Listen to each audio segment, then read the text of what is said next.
Kami berhutang atas penebusan Kristus di atas kayu salib. Tidak dapat kami bayar dengan uang, dengan harta apapun. Selain kami memberikan hidup kami bagi Kristus yang telah mati bagi kami. Tuhan, biar pagi hari ini Tuhan menjadi pagi perjumpaan kami dengan Engkau. Biar pagi hari ini kami boleh diingatkan kembali bahwa kedatangan Kristus ke dunia ini menegakkan kerajaannya, memberikan keselamatan, membawa penebusan bagi kami semua.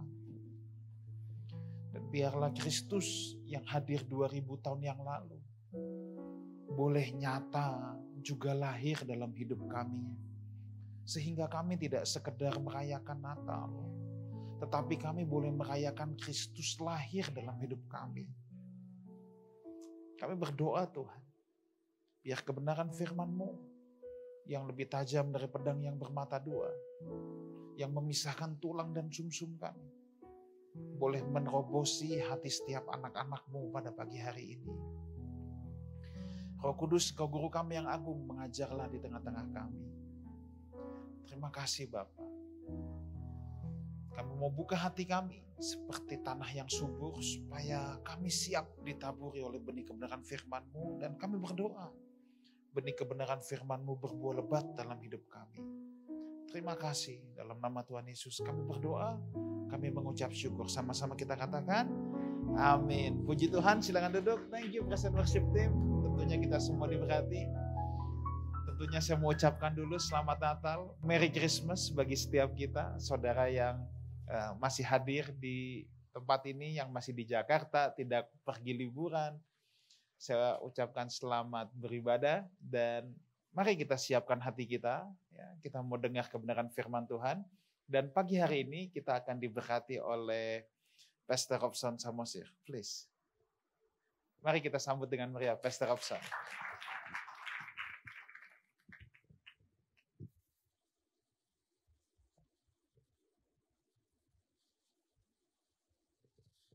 Shalom Bapak Ibu Saudara yang terkasih. Sekali lagi shalom.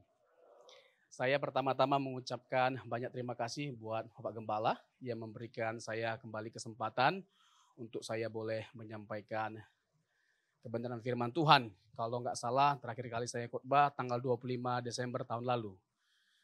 Nah sekarang kembali lagi 25 Desember. Jadi saya spesialis 25 Desember.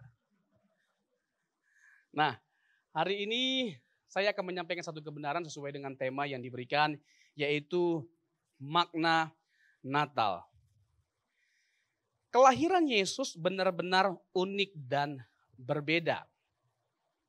Sebenarnya segala sesuatu tentang Yesus itu unik. Kelahirannya, kehidupannya, pelayanannya, kematiannya, kebangkitannya, kenaikannya, dan kedatangannya yang kali kedua. Semua hal tentang Yesus itu unik. Nah, secara khusus saya mau membahas terkait dengan kelahirannya dan tujuan dari kedatangannya. Kelahiran Yesus benar-benar unik dan berbeda. Unik dan berbeda karena kelahirannya telah dinubuatkan. Dan semua nubuatan itu tergenapi dalam diri Yesus Kristus. Banyak nubuatan tentang Yesus dalam perjanjian lama. Kelahirannya, kehidupannya, pelayanannya, kematiannya, kebangkitannya. Itu semua dinubuatkan dalam perjanjian lama dan tidak ada satupun yang meleset. Detail-detailnya digenapi atau tergenapi pada diri Yesus. Itu artinya Alkitab adalah firman Allah. Yang kedua, Yesus itu adalah Mesias yang dijanjikan. Sehingga kita tidak perlu menantikan Mesias lain. Yesus itu adalah Mesias. Yesus itu adalah Allah. Tidak tergambarkan oleh setiap kita bagaimana nasib kita seandainya Yesus tidak lahir. Karena kalau Kristus tidak lahir, maka tidak akan ada pengampunan. Tidak akan ada keselamatan, tidak akan ada gereja, tidak akan ada kekristenan. Jadi tidak tergambarkan oleh setiap kita kalau seandainya Yesus itu tidak datang atau tidak lahir ke dunia. Hidup kita bernilai atau bermakna itu karena Kristus. Tanpa Kristus, kehidupan kita sama sekali tidak memiliki makna atau nilai. Jadi dapat disimpulkan bahwa kelahiran atau kehadiran Yesus adalah yang paling ditunggu-tunggu dan yang paling berdampak atau berpengaruh. Dari kisah kelahiran atau kehadiran Yesus 2000 tahun yang lalu, kita akan mendapatkan suatu gambaran besar tentang apa dan bagaimana pribadi dan karya Allah dinyatakan bagi setiap kita. Nah, ada beberapa makna Natal yang bisa kita pelajari dan kita renungkan pada ibadah yang istimewa ini. Pertama, Natal berbicara tentang keajaiban. Natal berbicara tentang keajaiban. Mengapa disebut keajaiban? Karena kelahiran Tuhan Yesus berbeda dengan manusia pada umumnya. Ia dilahirkan oleh seorang wanita tanpa melakukan hubungan biologis atau tanpa ada kontak antara pria dan wanita. Ya, jadi berbeda sekali kelahiran Tuhan Yesus itu tanpa pria. Tapi nggak jarang kita temukan hari-hari ini wanita bisa hamil tanpa ada prianya. Itu berbeda. Bagi kebanyakan orang secara khusus, bagi kaum ateis, hal ini adalah mustahil atau tidak mungkin. Namun, tidak bagi kita yang percaya kepada Tuhan. Bagi Tuhan tidak ada yang mustahil. Bagi Tuhan tidak ada yang tidak mungkin. Dia adalah pribadi yang maha kuasa. Kehadiran Sang Natal mengajarkan bagi setiap kita bahwa tidak ada yang mustahil bagi Allah. Dan terlebih lagi kelahiran Sang Natal disebut keajaiban karena yang dilahirkan itu adalah Allah yang menjelma menjadi manusia. Percaya kepada Yesus sama dengan percaya kepada Allah. Bertemu dengan Yesus sama dengan bertemu dengan Allah. Menyembah Yesus sama dengan menyembah Allah. Jadi Yesus itu adalah Allah. Yohanes pasal yang ke-14 ayat 8 dan 9. Filipus ingin supaya Yesus menunjukkan Bapa itu. Yesus menjawab setelah sekian lama kamu bersama dengan aku. Kok bisa kamu bertanya tunjukkanlah Bapa itu kepada aku. Kamu lihat aku, kamu sudah melihat Bapa. Hal itu menunjukkan bahwa Yesus itu adalah perwakilan dari Allah Tritunggal. Dan dia bukan hanya sekedar perwakilan dari Allah Tritunggal, tapi dia adalah anggota dari Allah Tritunggal. Dia adalah pribadi kedua. Hanya Allah yang bisa menyelamatkan kita. Jadi Yesus itu adalah Allah. Yang setuju katakan amin. Yesus itu adalah Allah. Jangan mudah tergoncangkan oleh berbagai macam serangan atau kritikan yang ada yang menuduh bahwa Yesus itu adalah manusia yang diangkat jadi Tuhan. Yesus itu bukan manusia yang jadi Tuhan. Jangankan manusia jadi Tuhan, manusia jadi Hulk aja itu hanya ada di bioskop, bah. Jadi Avatar hanya di bioskop, Wakanda Forever. Itu hanya di bioskop. Apalagi manusia jadi Tuhan, tidak ada, bah. Yesus itu adalah Tuhan yang jadi manusia, bukan manusia yang jadi Tuhan. Bagaimana dengan konsili Nicea tahun 325? Konsili itu diadakan bukan untuk mengangkat ketuhanan Yesus, tapi memformulasikan apa yang sudah diyakini oleh jemaat mula-mula dan para rasul. Di mana ada manusia yang bisa mengampuni dosa? Markus pasal yang kedua dari ayat yang ke-7. Yesus mengampuni dosa. Lalu orang-orang Israel, orang Yahudi, ahli Taurat itu menjadi marah. Karena apa? Mengampuni itu pekerjaan siapa? Pekerjaan Allah. Nah, Yesus secara tidak langsung sedang menyamakan dirinya dengan Allah ketika dia mengampuni. Tetapi dia menunjukkan bahwa dia adalah Allah itu sendiri dengan melakukan mujizat. Mujizat yang dia lakukan itu memverifikasi kebenaran bahwa dia punya hak untuk mengampuni dosa. Ayat 9 dan 10. Dikatakan bahwa anak manusia berkuasa untuk mengampuni dosa. Anak manusia berkuasa untuk mengampuni dosa. Yesus itu adalah Allah. Dia menunjukkan dengan berbagai macam tindakan atau bukti yang menunjukkan bahwa dia benar-benar Allah. Yohanes 8 ayat 58. Yesus berkata, sebelum Abraham ada, aku ada. Sebelum Abraham ada, aku ada. jarak Yesus dengan Abraham itu 2000 tahun. Jadi orang Yahudi marah, kamu belum sampai 50 tahun, Bah. Bagaimana kamu bisa sudah melihat Abraham bersuka cita melihat kamu. Hal itu hanya bisa make sense ditangkap oleh akal kalau kita percaya bahwa dia kekal adanya. Dia adalah pribadi yang kekal. Dia ada sebelum Abraham ada. Kata yang dipakai itu present. Aku ada. Kata yang dipakai present. Artinya tidak ada masa, tidak ada waktu di mana Yesus tidak ada. Dia selalu ada.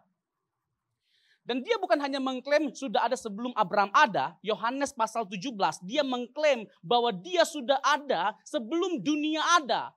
Father, glorify me with the glory I had before the world was created. Bapa, permuliakanlah aku dengan kemuliaan yang aku miliki sebelum dunia dijadikan.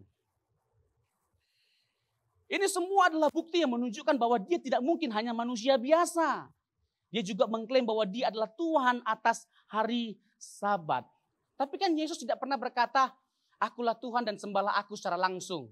Memang tidak ada apa. Dan konteksnya tujuan dia misinya bukan untuk itu. Tetapi bukan berarti tidak terbukti bahwa dia adalah Tuhan. Tindakannya, ajarannya, otoritasnya bisa menjadi bukti ketuhanannya. Karakteristik yang ada pada Yesus bisa menjadi bukti dari ketuhanannya. Jadi nggak perlu secara langsung dia mengungkapkan. Meskipun dia tidak pernah berkata secara langsung, dia adalah Tuhan dan meminta untuk disembah. Tetapi Yesus pernah diakui sebagai Tuhan, disembah sebagai Allah, dan dia tidak menolak penyembahan itu. Yohanes 20 ayat 28. Ketika Thomas tidak percaya, ragu. Benar nggak Yesus ini bangkit? Sekali-kali aku tidak percaya kalau aku tidak melihatnya langsung. Meraba tangannya, mencucuk lambungnya. Lalu Yesus menampakkan diri, dia mendapatkan kasih karunia Allah. Lalu apa kata Thomas? Ho kriosmu kai hoteosmu. Ho kriosmu kai hoteosmu. Ini bukan bahasa roh, bahasa Yunani. Ya Tuhanku, ya Allahku. Nah kalau dia bukan Tuhan, dia harus menolak pengakuan itu, penyembahan itu. Dia harus menolaknya. Sama seperti yang dilakukan oleh Paulus dan Petrus ketika pelayanan di Ikonium atau Derbe. Kisah Rasul pasal yang ke-13. Banyak mujizat yang mereka lakukan, lalu banyak orang terkagum. Lalu menyembah mereka. Yang satu dianggap sebagai dewa Zeus, yang satu lagi Hermes. Ini dewa bukan tas. Lalu apa yang mereka lakukan? Mereka menolak pengakuan itu, penyembahan itu. Karena apa? Mereka bukan Allah. Di di kitab Wahyu pasal yang ke-22, Yohanes itu menyembah malaikat setelah dia menunjukkan semua kejadian yang akan datang. Lalu apa yang dilakukan oleh Yohanes? Dia tersungkur menyembah malaikat itu. Apa kata malaikat itu? Jangan, aku sama kamu sama-sama hamba. Hanya dia yang layak disembah. Nah kalau Yesus bukan Tuhan, kalau dia bukan Allah, dia harus melakukan hal yang sama. Tapi karena dia adalah Tuhan, dia adalah Allah, maka dia tidak menolaknya. Kita bersyukur punya Tuhan seperti Yesus. Kita bersyukur punya Tuhan seperti Yesus. Untuk itu jangan ada apapun atau siapapun yang bisa menggoncangkan iman kita. Jangan jual iman kita karena apapun dan siapapun. Ini gak ada aminnya ini. Hanya karena tata, hanya karena jabatan, hanya karena ingin cowok ganteng, kaya, maco. Jangan sampai ada di antara kita yang menggantikan atau menjual imannya. Sekali Yesus, tetap Yesus. Iya. Dan bertumbuhlah dalam iman kita akan Yesus. Jangan seperti artis itu.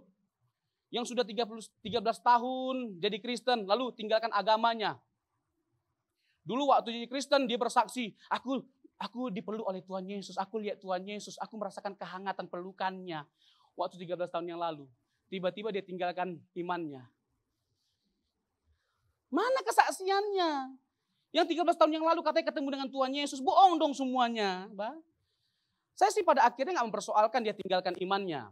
Saya gak perlu sebutkan namanya. Mungkin Bapak Ibu udah tahu. Dia artis. Mantan Indonesian Idol. Dia artis.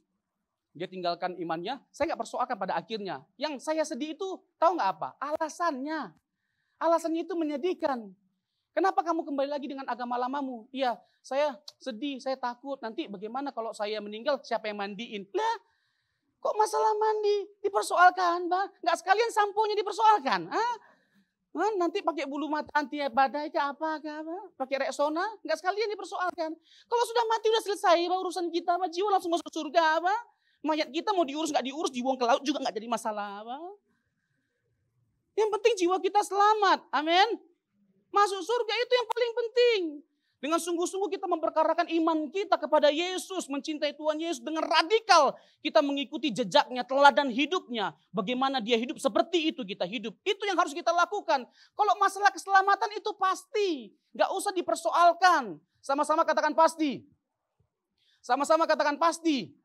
Pasti masuk surga kalau diperkarakan. Pasti masuk Taman Eden kalau diperkarakan. Kalau nggak diperkarakan, Taman Lawang.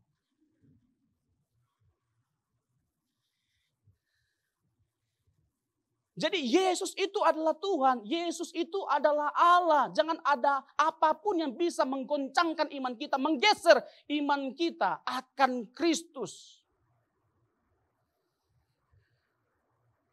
Kalau kita percaya Yesus, persoalannya ini kekekalan, bukan kesementaraan. Ini persoalannya kekekalan. Semua yang ada di dunia ini sementara, fana. Semu, hanya sementara. Dan semuanya akan kita tinggalkan. Tidak ada satupun yang kita bawa. Harta kita itu di sorga. Selama kita di bumi ini kita hidup berkenan. Kita berdampak bagi banyak orang. Kita benar-benar menunjukkan bahwa kita adalah garam dan terang dunia. Itu harta kita. Ada saudara kita yang butuh bantuan, pertolongan, sakit, kita bantu. Itu harta kita. Amin. Iya. Kita punya uang, punya harta. Ada orang sakit. Kasih dulu, Pak, uang baru doakan. Jangan doa panjang-panjang tapi gak kasih uang, Pak. Hanya 100.000. Tambah lagi pakai bahasa rokura, bahasa kukura. Kasih dulu uangnya, Pak. Baru doakan. Amin, Bapak Ibu. Iya. Itu yang harus kita lakukan sebagai pengikut Yesus. Sehingga kita bisa memaknai Natal dengan benar. Jadi Natal itu berbicara tentang keajaiban. Yesus itu adalah Allah sejati dan manusia sejati. Hanya Allah dan manusia sejatilah yang dapat menjadi penyelamat dan pengantara antara Allah dan manusia. 1 Timotius 2 ayat 5 dan 6.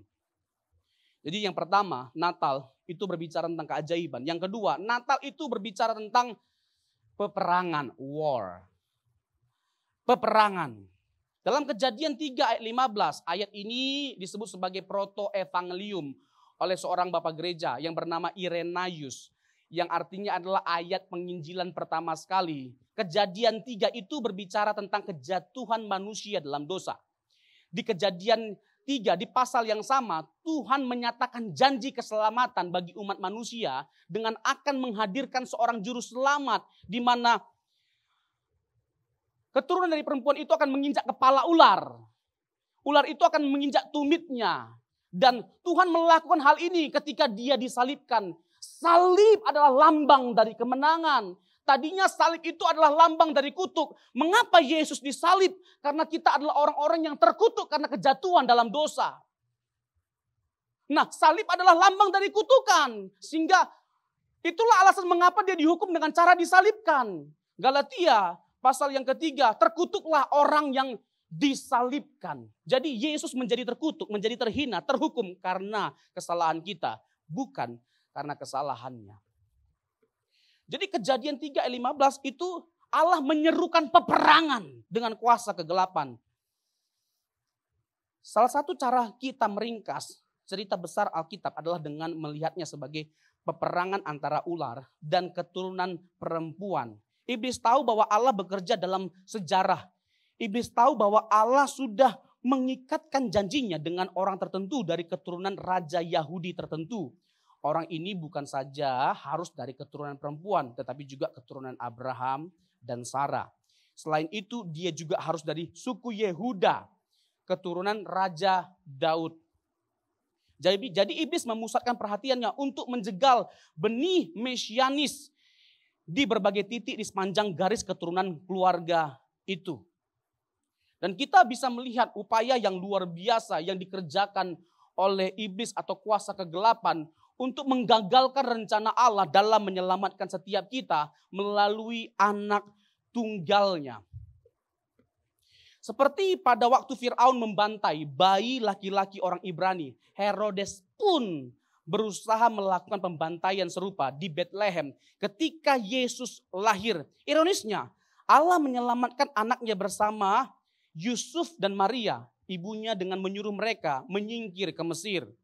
Ketika Yesus kembali bersama keluarganya untuk menetap di kota Nazaret. Peristiwa itu seperti kisah keluaran yang lain yang menggenapi nubuatan Hosea 11 ayat 1. Dari Mesir kupanggil anakku. Jadi Natal itu berbicara tentang peperangan antara kuasa kegelapan dengan Allah. Kita bisa melihat ya berbagai macam upaya atau usaha, perjuangan yang dilakukan oleh setan untuk menggagalkan karya keselamatan itu. Kita bisa melihat bagaimana Yesus pernah dicobai, Matius pasal yang keempat, oleh iblis ketika di padang gurun. Apa yang terjadi? Pencobaan apa yang terjadi? Yang pertama, mengubah roti jadi salah. Mengubah batu jadi ini kuis Alkitab. Mengubah batu jadi roti. Bisa nggak Allah melakukannya? Bisa nggak Yesus melakukannya? Jangankan mengubah batu jadi roti, mengubah iblis jadi bakpao juga bisa, apa? Apalagi batu jadi roti kecil, Pak. Tapi ini kan masalah tunduk sama siapa? Tunduk kepada Allah atau tunduk kepada iblis? Nah, ini merupakan gambaran dari Adam dan Hawa juga. Mereka memilih untuk tunduk kepada iblis, bukan kepada Allah. Gagal mereka. Jadi kita harus bahagia menurut versinya Tuhan. Mendeskripsikan kebaikan dan kebahagiaan itu menurut versinya Tuhan. Bukan maunya kita atau versinya kita. Kenapa kita sering tidak bahagia? Karena kita tidak mau ikut caranya Tuhan, Pak. Kita maunya dengan cara kita bahagia dengan waktunya kita. Nah, kita harus belajar untuk melihat teladan yang Yesus berikan bagi setiap kita. Selain dia disuruh untuk mengubah batu jadi roti, lalu dia diangkat ke hubungan bait Allah.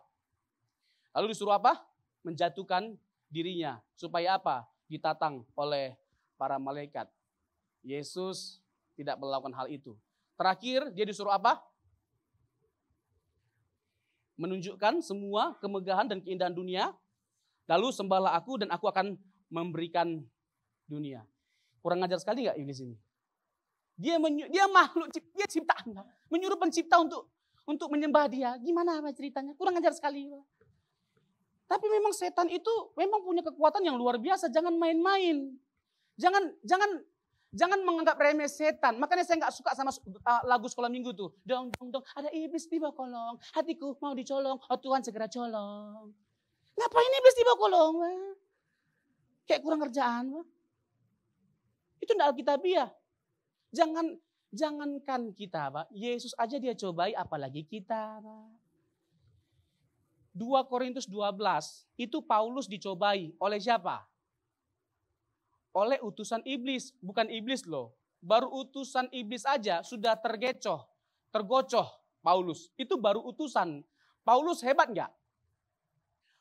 Paulus hebat luar biasa, intelektualitasnya jangan diragukan. Spiritualitasnya, karunia-karunianya, orang sakit dia doakan sembuh. Bahkan dengan sapu tangannya dia bisa menyembuhkan orang sakit. Tapi ingat sapu tangan Paulus bukan kita, Pak. Kalau Paulus menyembuhkan kita mempingsankan. Sebulan enggak dicuci. Nah, ada utusan iblis kata Paulus. Datang untuk menggocok aku.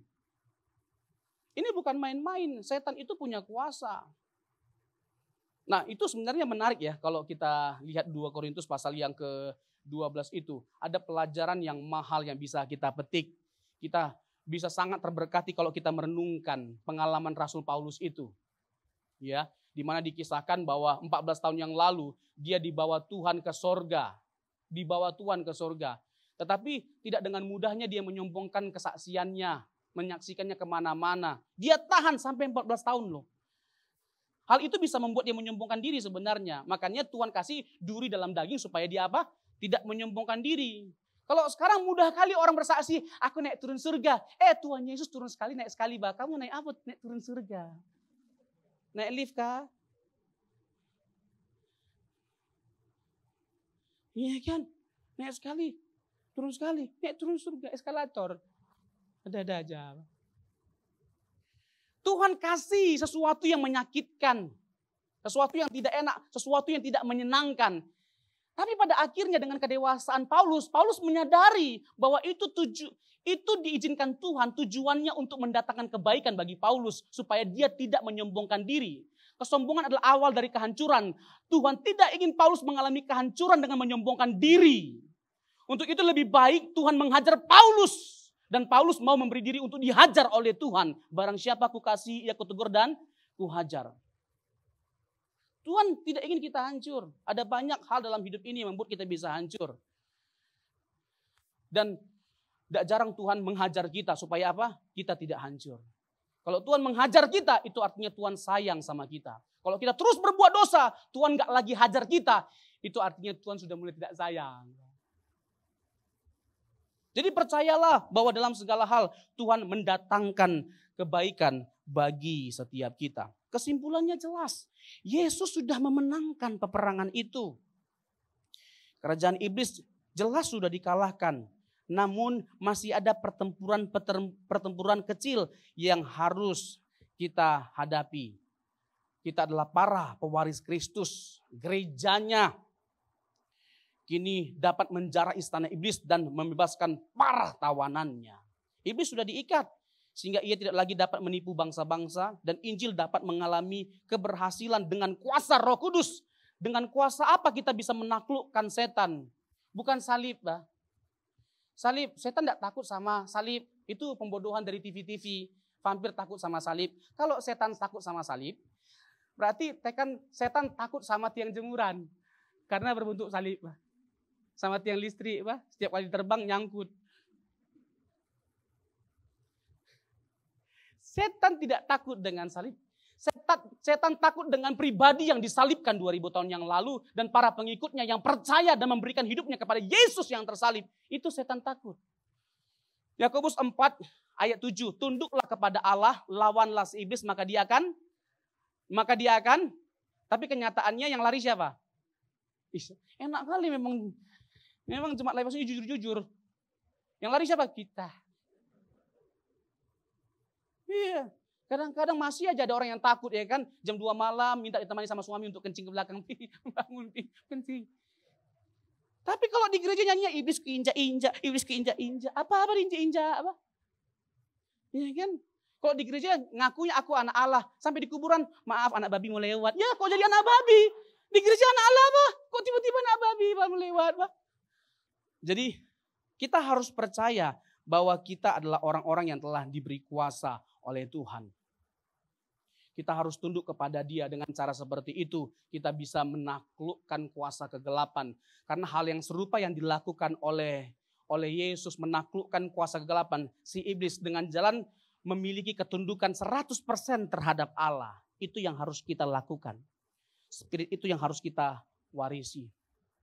Yang kedua dengan memberi diri kita untuk dikuasai oleh Injil. Untuk dikuasai oleh Injil. Injil atau Alkitab adalah standar tertinggi bagi setiap kita. Untuk kita mengevaluasi ajaran kita, doktrin kita, pelayanan kita, gereja kita, kehidupan kita. Semakin dalam kita menggali kebenaran Injil, semakin dalam perenungan kita akan Injil, semakin kita bisa melihat kegelapan, kelemahan, dosa yang ada pada diri kita. Sampai hal yang terkecil kita bisa lihat dan persoalkan. Semakin dekat kita dengan terang itu, semakin terlihat semua kegelapan yang ada pada diri kita.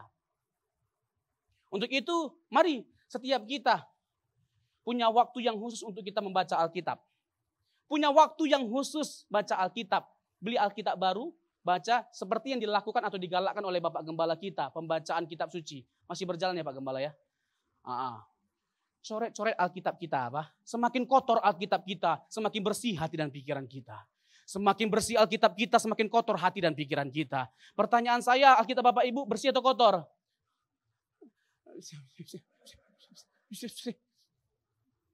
Siapa yang sudah selesai baca Alkitab Perjanjian Baru?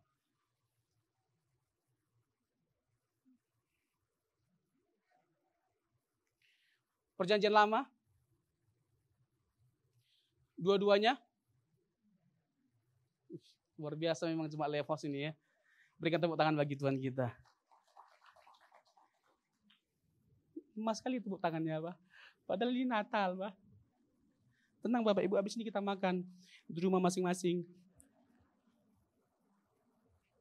Jadi dengan kita membaca Alkitab kita, sediakan waktu kita untuk baca Alkitab setiap hari. Kita nggak bisa hidup tanpa firman Tuhan. Amin. Semakin sering kita baca firman Tuhan, semakin pikiran kita, hidup kita, perkataan kita diwarnai oleh firman Tuhan. Apa yang mewarnai hidup kita bergantung pada apa yang kita masukkan dalam pikiran kita. Kalau kita memasukkan hal-hal yang baik, maka hal-hal yang baiklah yang akan terlihat dari kehidupan kita. Yang setuju katakan amin. Yang setuju katakan amin. Iya. Jangan kalau film Korea aja kita tonton bisa berjam-jam, Pak. Alkitab enggak bisa, Pak. Sampai lebih tahu kita bahasa Korea daripada Alkitab. Sarangnya, hamsamida. Oh, musuh? Oh, musuh? Harasо. Lebih tahu bahasa Korea, Pak, daripada ayat Alkitab, Pak. Ini kan, ayat Alkitab pun yang dihafal itu yang terkait dengan berkat-berkat jasmani. Matius 6 ayat 33, apa bunyinya? Matius 6 ayat 33, cari dahulu kebenarannya, maka segala sesuatu akan hafal. 1 Yohanes 2 ayat 6. Tahu bahasa Indonesia. 1 Yohanes 2 ayat 6, barang siapa yang mengaku mengenal dia, ia wajib hidup sama seperti Yesus hidup. 1 Yohanes 2 ayat 6, ia wajib hidup sama seperti Yesus hidup. Jadi setiap kita punya kewajiban yang sama, baik orang miskin, orang kaya, atau siapapun kita dengan berbagai macam latar belakang kita. Kita punya kewajiban yang sama ketika percaya Yesus, di mana kita harus hidup seperti Dia hidup. Bagaimana Yesus hidup? Dia melayani bukan untuk dilayani. Saya senang ya di Live House ini ya. Salah satu yang buat saya senang itu, maaf nih ya kalau saya ungkapkan ini ya Pak Gembala ya. Rata-rata kan yang asyir itu kan, itu orang-orang hebat semua. Orang-orang sukses semua. Maaf nih, orang kaya juga. Tapi mereka mau bisa melakukan hal-hal yang sederhana seperti itu. Jadi asyir. Itu hebat. Boleh beri tepuk tangan bagi Tuhan kita? Kadang-kadang nih selesai ibadah, mereka juga yang mengut sampah, Pak. Rapiin kursi, itu orang kaya. Itu sebuah teladan yang luar biasa. Kadang-kadang kita sebagai hamba Tuhan, pendeta ini malu, Pak. Lihat ada orang yang seperti itu, padahal orang hebat, Pak. Tapi itulah yang harus kita lakukan. Yesus datang bukan untuk dilayani, tapi kalau Yesus aja seperti itu, apalagi kita, siapa kita, Pak? Kalau Yesus saja mengosongkan dirinya, yang empunya alam semesta loh, yang empunya semuanya loh, pencipta kita loh, yang memiliki segala sesuatu yang kita miliki loh, bisa dia mengosongkan diri, merendahkan diri, menjadi sama seperti kita dengan menjadi hamba, apalagi kita. Jadi jangan sampai ada yang tersinggung hanya karena nggak dihormati, nggak dihargai. Siapa kita, Pak? Makanya pasang anti gores, jangan hanya handphone aja dipasang anti gores, hatinya dipasang anti gores, tebal-tebal, supaya nggak gampang tersinggung, nggak gampang tersakiti. Amin. Nggak gampang benci, marah. Benci, amarah, kepahitan itu semua sampah. Hati kita bukan tempat sampah. Amin. Yes, itu quotes the day. Iya kan? Hati kita bukan tempat sampah. Jangan di-entertain kebencian itu. Dibuang yang ada, buang pada tempatnya. Alkitab berkata, jagalah hati kita dengan segala kewaspadaan. Karena dari situlah terpancar kehidupan. Kan ada lagunya itu. Jagalah hati, jangan kau nodai. Jagalah hati, lentera hidup ini. Ku kan menarikan. Itu lain lagu.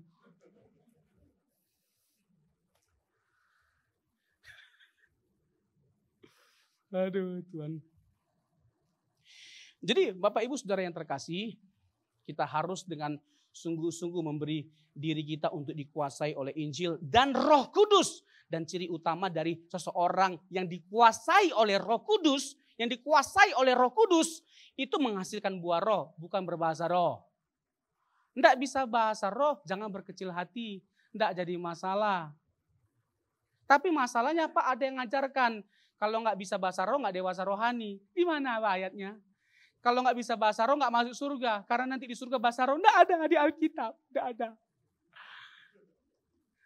Karena ada yang ngajarin seperti itu. Ada yang sampai buat les bahasa roh. Coba bahasa roh dileskan gimana ceritanya?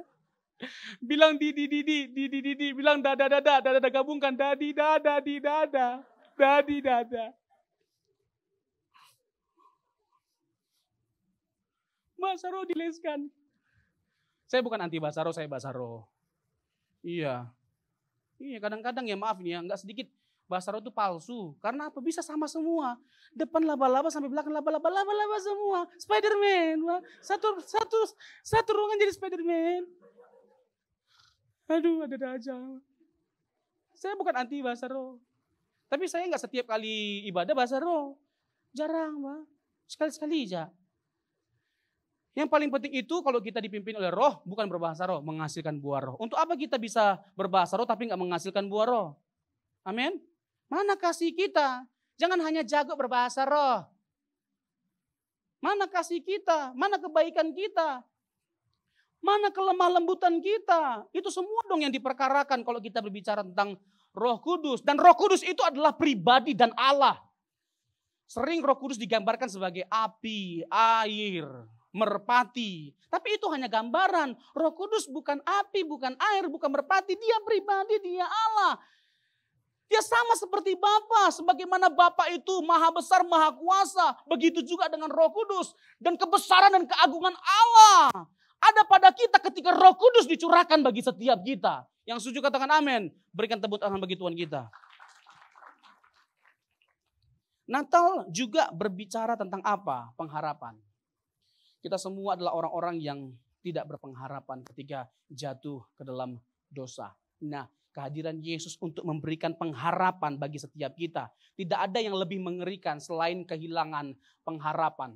Tidak ada yang lebih mengerikan selain ketika kita kehilangan harapan. Orang bisa sampai mengakhiri hidupnya ketika kehilangan harapan.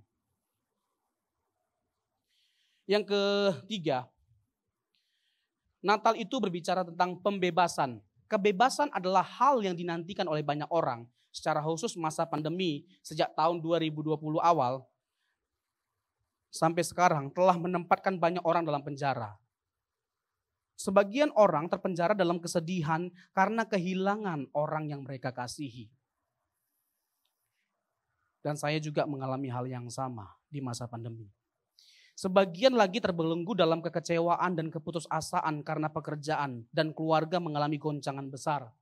Ada pula yang terikat dengan kekhawatiran menghadapi tahun yang baru ini. Akankah tahun depan 2023 menjadi lebih baik daripada 2 atau 3 tahun terakhir? Bahkan sampai ada yang memprediksi bahwa tahun depan adalah tahun yang gelap. Gelap. Gelap. Tapi sebagai anak Tuhan kita nggak perlu khawatir. Yang kita perlu persoalkan itu bukan masalah apa yang akan kita hadapi, tapi kita berjalan bersama dengan siapa. Bukan masalah apa yang kita akan hadapi, tapi kita berjalan bersama dengan siapa. Selama kita terus memastikan diri kita berjalan bersama dengan Yesus, tidak ada masalah apapun yang perlu kita takuti. Saya boleh nyanyi nggak? Boleh ya. Soalnya saya grogi, WL-WL-nya jago-jago semua. Bisa minta pemain keyboardnya. Tenang aja bang, saya udah jinak. Bang Peter kan? Saya tahu namanya. Udah saya lihat tadi soalnya. Kunci C bang ya. Segala perkara dapat kita tanggung bersama dengan Yesus. Enggak selamanya terjadi mujizat. Bapak Ibu, kata-kata itu kurang tepat ya. Setiap hari ada mujizat. Enggak setiap hari ada mujizat.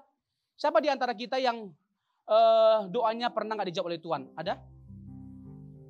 Oh banyak kali. Sama saya juga. Berdoa berkali-kali. Paulus juga sama. Jadi jangan ada seorang pun yang menganggap kita kurang mencintai Tuhan, kurang beriman hanya karena doa kita nggak dijawab oleh Tuhan. Oh enggak, justru kita harus menunjukkan bahwa kita dewasa rohani. Ketika Tuhan tidak jawab doa kita tetap mencintai Tuhan. Amin. Nah lagu ini menguatkan sekali. Segala perkara dapat ku tanggung di dalam Dia yang memberi kekuatan. Tuhan Yesus apa? Tetap percaya Tuhan segala perkara dapat kutanggung. Segala perkara dapat kutanggung di dalam Dia yang memberi kekuatan. Tuhan Yesus menolong. Tetap percaya. Tetap percaya Tuhan setia. Jadi percayalah Bapak Ibu, Tuhan tidak akan pernah meninggalkan kita. Penyertaan Tuhan itu cukup bagi setiap kita. Mungkin gak ada mujizat Dia nyatakan, tetapi Dia selalu menyertai kita dan memberikan kita kekuatan. Bersama dengan Bapak kita melewati semuanya. Bersamamu Bapa, ku lewati semua perkenanmu yang teguhkan hatiku. Engkau yang bertindak, memberi pertolongan.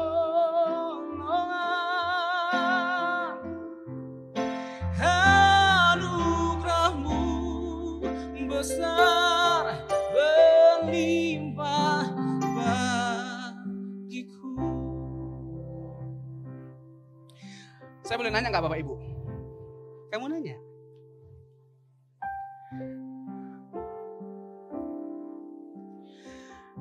Apakah kita akan tetap mencintai Tuhan walaupun sakit kita nggak disembuhkan?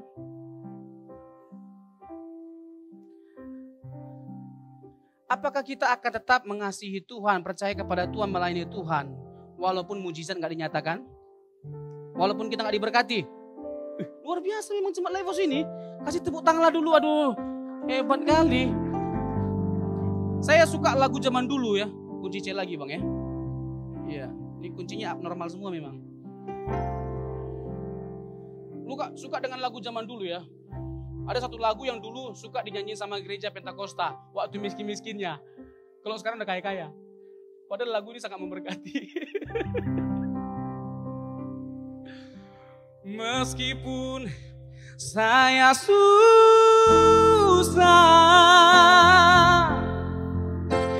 menderita dalam dunia, saya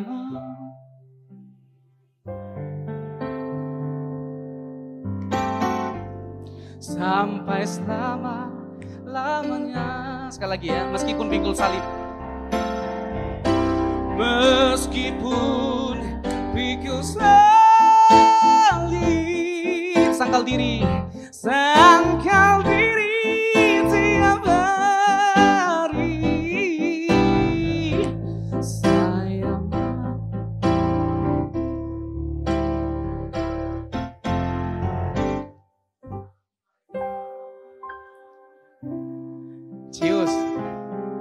Cius. Ada kisah 10 orang penyakit kusta datang kepada Yesus untuk disembuhkan tentunya. Pertanyaan saya, dari 10 orang itu berapa yang disembuhkan? Ini ada yang 10, ada yang 1, beda-beda Alkitab kita nih kayaknya. Hah? Udah beda ngotot lagi, 1 semua. Kalau kurang yakin, minimal pelanin suaranya Pak. Berapa? Ya kan? Kalau kurang yakin, ragu-ragu, minimal begitu, Pak. Pelan-pelan.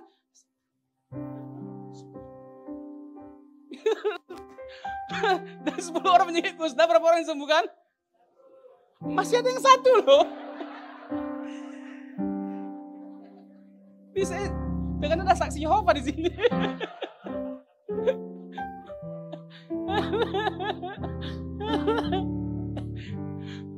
Yang disembuhkan 10 orang. Pertanyaannya, berapa orang yang datang kepada Yesus untuk bersyukur?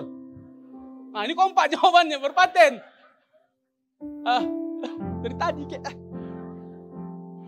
Yang datang itu cuma satu, miris nggak? Nah, nggak jarang kita seperti itu. Ketika kita miskin ingin diberkati, datang sama Tuhan Yesus. Ketika susah datang sama Tuhan Yesus. Ketika sakit datang sama Tuhan Yesus. Cari Tuhan Yesus. Kalau 5 kali ibadah, 5-5-nya kita datang Pak, ke gereja Pak. Ini kan puasa hampir setiap hari. Supaya apa? Tuhan berkati, Tuhan tolong, Tuhan sembuhkan, Tuhan nyatakan mujizatnya, Tuhan buka jalan. Waktu kita susah. Tapi waktu kita sudah sembuh, Tuhan berikan apa yang kita minta. Di mana kita? Nah, ini memang jujur kali jemaat Lepas ini. Pulang, hilang.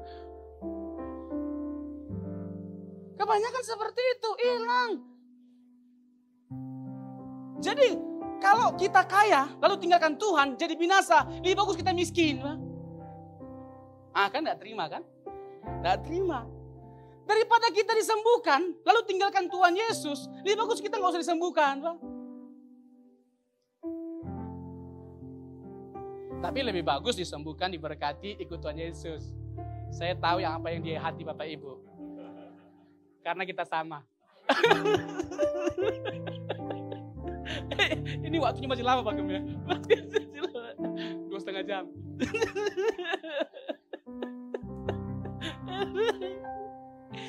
Aduh. Jadi kita harus bisa menunjukkan cinta kita, kesetiaan kita kepada Tuhan apapun yang terjadi. Amin. Sama-sama kita radikal mencintai Tuhan Yesus. Dengan apa? Dengan kita mengalami perubahan. Bapak Ibu, tidak ada masalah apapun yang tidak bisa kita hadapi selama kita bersama dengan Yesus. Tidak ada masalah yang lebih besar selain kita nggak kunjung berubah. Ini masalah yang lebih besar. Ini masalah yang kita khawatirkan. Tidak ada masalah yang lebih besar selain kita nggak kunjung bertobat. Itu masalah. Ini masalah yang sebenarnya. Ini yang kita takutkan. Bukan masalah yang di hari esok. Ada Tuhan kok yang mendahului kita sehingga kita nggak perlu khawatir atau takut. Tapi kalau kita terus hidup dalam dosa, gak kunjung berubah, gak kunjung bertobat, inilah masalah sebenarnya. Inilah yang membuat hidup kita hancur. Inilah yang membuat rumah tangga kita hancur. Inilah yang membuat keluarga kita hancur. Pekerjaan kita hancur, pelayanan kita hancur. Karena kita gak kunjung berubah. Tapi kalau kita sungguh-sungguh mencintai Tuhan dan radikal mengikuti Dia, tidak ada satupun masalah yang bisa menghancurkan setiap kita. Berikan tepuk tangan bagi Tuhan kita.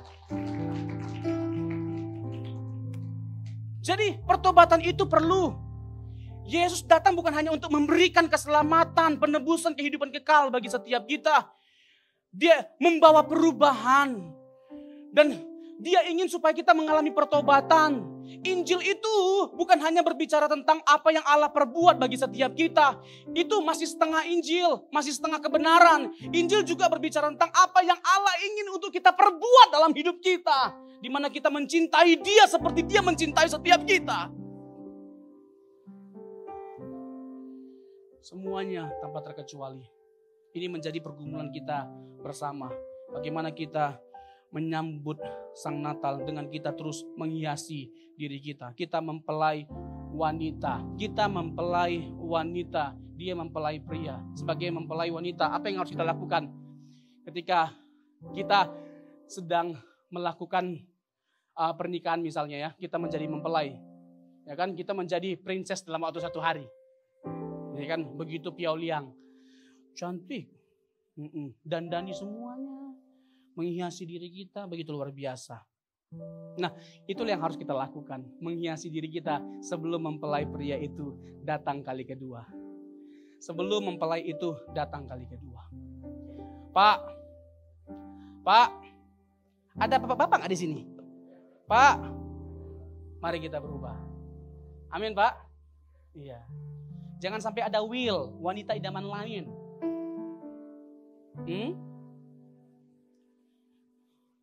Apalagi kalau bapak-bapak yang tidak pernah romantis tiba-tiba romantis. Itu curigai, patut dicurigai.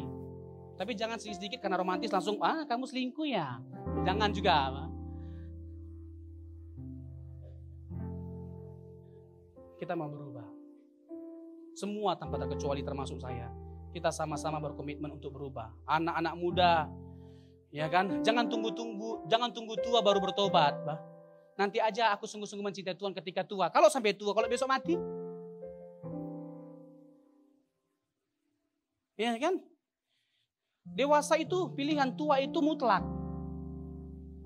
Nah, gak sedikit orang yang tua tapi gak dewasa. Tapi kalau isinya orang tua dewasa semua, biar aman saya pulang. Dewasa semua. Ya kan anak-anak muda.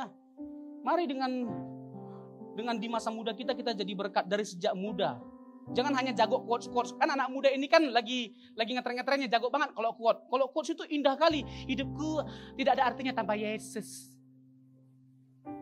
Tapi jangan hanya ngemeng doang, hidupin dong. Amin.